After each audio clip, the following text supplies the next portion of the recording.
এইমাত্র পাওয়া খবর, আলহামদুলিল্লাহ আলহামদুলিল্লাহ।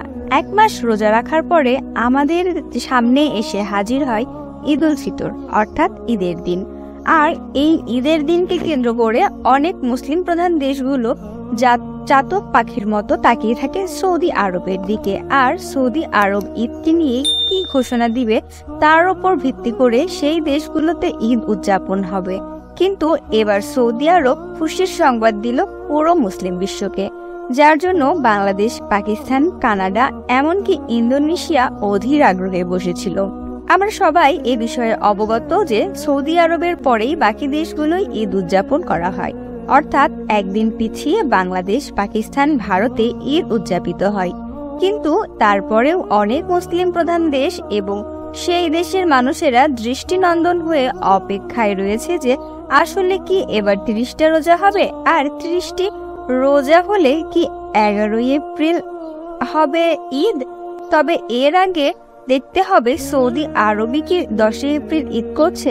যদি এমনটা হয়ে থাকে তবে বুঝে নিতে হবে ভারত, পাকিস্তান, বাংলাদেশে ঈদ হবে 11ই এপ্রিল, অর্থাৎ রোজা হবে 30টি। মুসলিম উম্মাহ পেয়ে যাবে 30টি রমজান। সিয়াম সাধনা 30টি রোজা রাখার পর মানুষের ঈদ উদযাপনে বিভোর হয়ে থাকে। তখন তারা ঈদ উদযাপন করবে, বড়দের কথা বাদ দিলাম, ছোটদের ঈদের আনন্দের মাত্রা যেন কখনো কোনো অংশে কম থাকে না। তবে অধিকাংশ মুসলিম জাহান 30টি রোজা পালন করার পরেই তাদের এই খুশির দিন এসে উপস্থিত হয়। কিন্তু সৌদি সরকার এমন কিছু তথ্য দিয়েছে যে তথ্যটি শুনে সবাই আরো বেশি খুশিতে আবৃত হয়ে গেল।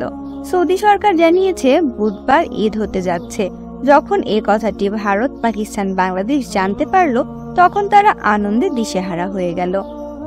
তারা যেহেতু মনে করলো সৌদি আরবে বুধবার ঈদ হতে যাচ্ছে, তাহলে আমাদের দেশে বৃহস্পতিবার ঈদ হবে, আর সেক্ষেত্রে রোজা হবে 30টি।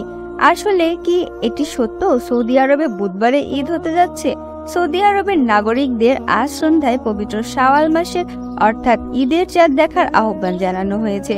মোদী সরকার জানিয়েছে তাদের দেশে নাকি বুধবার ঈদ হতে যাচ্ছে। দেশটির সুপ্রিম কোর্টে আহ্বান জানিয়েছে সৌদি আরবের ঈদ উদযাপন হলে তার পরের দিনে তারা আমাদের দেশে ঈদ উদযাপন করবে। তারই প্রেক্ষিতে এইবার তাই হবে। 2024 সাল তার ব্যতিক্রম হবে না। রোজা হবে 30টি, আর 30টি রোজার পরেই আল্লাহ তাআলার পক্ষ থেকে ঈদ উল ফিতর আমাদের মাঝে এসে উপস্থিত হবে ইনশাআল্লাহ।